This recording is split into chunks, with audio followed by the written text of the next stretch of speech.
So, the translations are out for My Hero Academia Manga Chapter 364, and let's just say that this is a very controversial chapter. But I actually liked it, and I'll tell you a little bit more why that is the case, but first, right after this.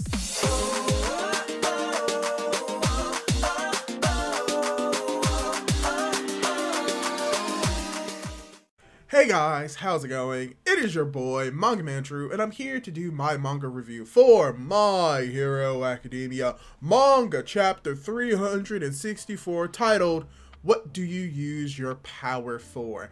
And the title of this chapter, in reality, makes a lot more sense for what this chapter is. Because this is one of the few chapters that I've read in My Hero Academia, as far as I remember, that has a thematic through line throughout the entire chapter that connects to some of the bigger themes of My Hero Academia. When it comes to what it means to be a hero, what heroes are using their power for, what it comes to dreams in the future, what that entails with the characters in the story, a lot of these concepts, these ideals, these themes are tackled in this chapter in a very great way that may be not seen as much by the ending of this chapter. If you know, you know, but we'll talk about that when we get there. But all in all, I really did enjoy this chapter, and there's a lot that we need to talk about. For instance, the reveal of what's going on with All For One and the revival of his prime body using Ares' power. Because it is revealed in this chapter that what All For One is doing is rewinding himself back to his previous state, back to a younger version of himself, but by doing so, it is pretty much sealing his fate. And that it's explained that when Dr. Garaki got a hold of the quirk erasing bullet, he pretty much reconfigured it and remodified it, reverse engineered it in a way to be able to create a sort of serum that allows for All For One to use it once and rewind himself back to his prime, back to a point where he was most likely at his most powerful, at the cost that he will eventually disappear and die. And that this is all information that he left to All For One in a recording in a secret place, which is interesting. And the implications of this is wild, because it implies that Dr. Garaki believed that All For One would break himself out of jail, and that the cave that All For One came to is something that Dr. Garaki and him knew about, and that Dr. Garaki put this cave here and this stuff here specifically for All For One.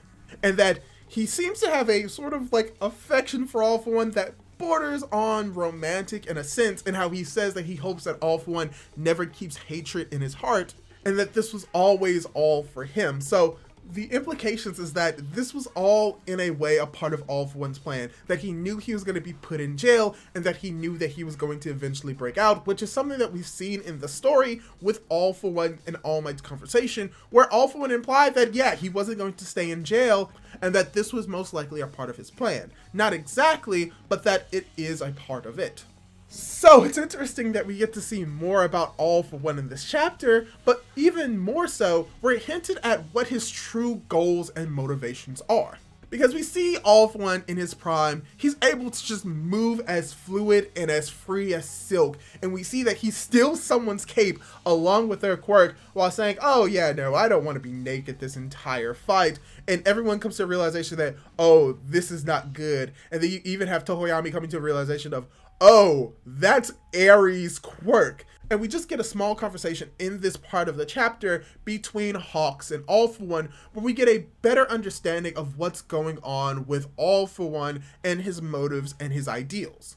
Because he talked about how he passed on his dreams to Tomura, and that he's going to use his last remaining moments to try and free Tomura from his trap. And as this is happening, Hawks is coming to a realization that, oh, this is not good, but maybe if Endeavor is able to get off one more attack like this, maybe we can kill him. So he's decided that he's going to try and postpone whatever All For One is trying to do, and that this is going to include him talking and chastising him as well. And how he talks about how you're talking about obtaining one for all, right? By the way, why don't you fill us in on your future references, since you know you're going to die anyway? As All For One just comes to a simple conclusion that, oh, what I really want to do in this world, I just want to break the future. I want to prevent people from having futures. Pretty much that's it. And he brings this up as an analogy to, like, he was influenced by comics and questions like, why are bad guys viewed as bad, or why do people not like bad guys? Hawk's response with, they do bad things, but what All For One is trying to say is that no, not necessarily. With all of these different cultures and values, what the bad guys sort of kind of do is obstruct the future vision that people have. And what he wants to do as his dream is just to obstruct the future of this world. And that's all that he wants to do. And I find this to be very fascinating because when it comes to most like generic evil villains for villains' sakes, they do it like, oh, I'm doing this because I want to make the world a better place, or I'm doing this because I want power. I want to control everyone. For All For One, it's a little bit different, and I think that difference makes him a little bit more interesting to me. That he's doing all of this not to take over, not to be an evil capitalist, not even to just destroy the world outright, but to crush the world's future. And like, in theory, he could do that by like just wiping everything out, which is very much what Shigaraki is trying to do, Tomura Shigaraki is trying to do, but that he wants to do it in a way that like crushes the future for everyone, most likely in a more symbolic sense. And here's where we get a little bit more connection to the next part of this chapter, where we actually cut over to the United States of America, which it's not in a good state, not at all. We literally have a one single panel of like the entirety of the United States just being in shambles and showing of one individual with a gun pointing it at a dead body or at someone that he's planning to kill. So this is very interesting. This entire section of the United States of America is pretty much just a conversation between Akbar and the United States president. And how the United States president has pretty much given up and is chastising Akbar for putting them in a bad light against Tomura Shigaraki. And that the United States and pretty much every other country has given up, and that they're trying to do their best to appease Tomura instead of trying to fight them in this moment. And that the president's side is viewing it from the idea that if we do this now, we will be able to buy time for the future to eventually defeat him later on in the future. But Akbar's idea is that that is something that cannot happen, because once they yield to him once, that there's no going back, and that we will literally be robbed of our future and that we cannot regain it. And this is where the thematic through line of this story begins to unravel and take hold.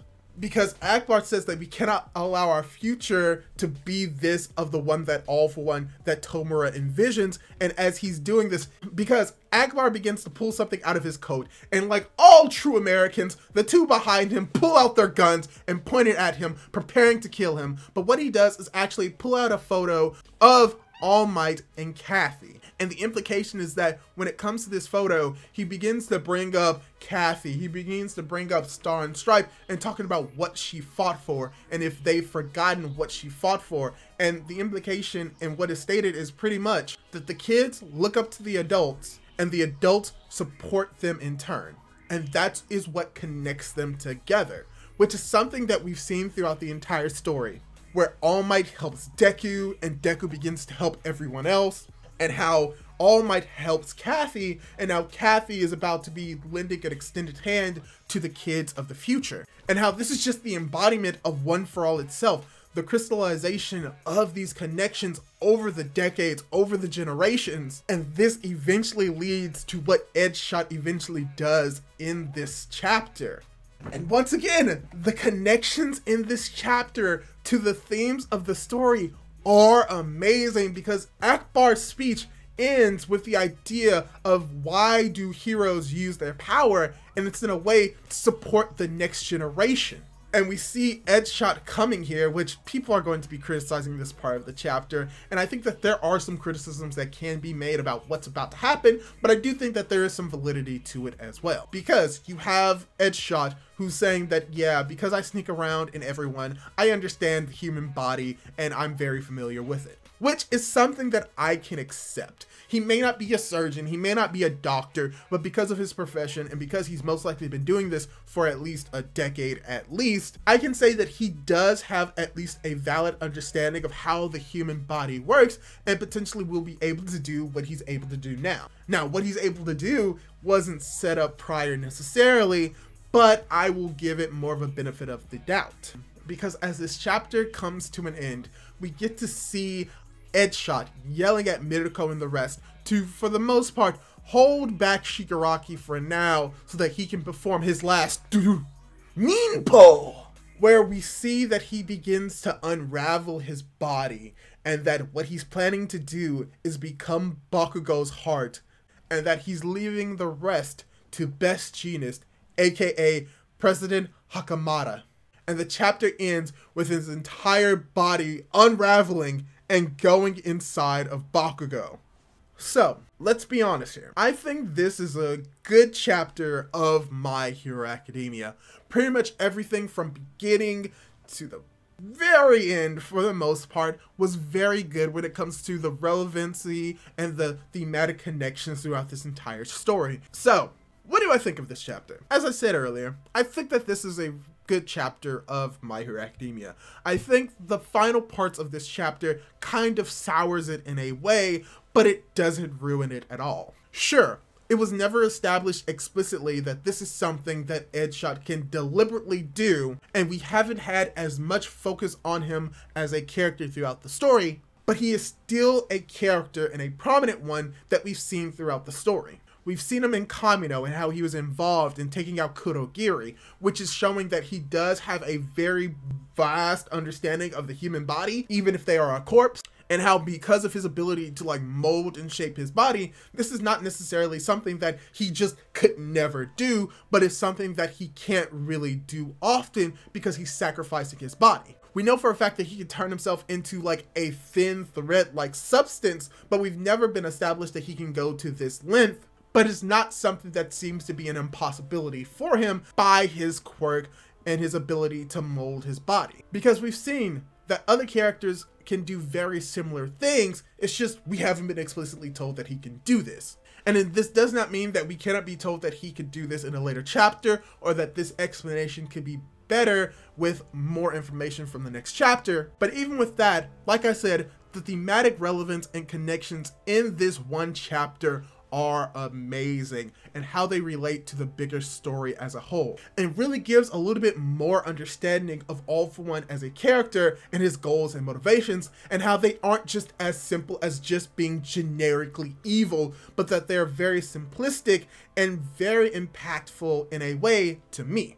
And the fact that we are focusing on the political concepts and ideals of the United States, which has shown to be a connection to the ideals of heroism because that's where heroes derive from. The fact that we're able to see Akbar standing up for what Star and Stripe did, and showing that Star and Stripe did have an impact in the story and on the characters in the story, also ties more into what she meant for the story, which is more symbolic or thematics than an actual more proper character in the story, which I think it's fine for a character to be.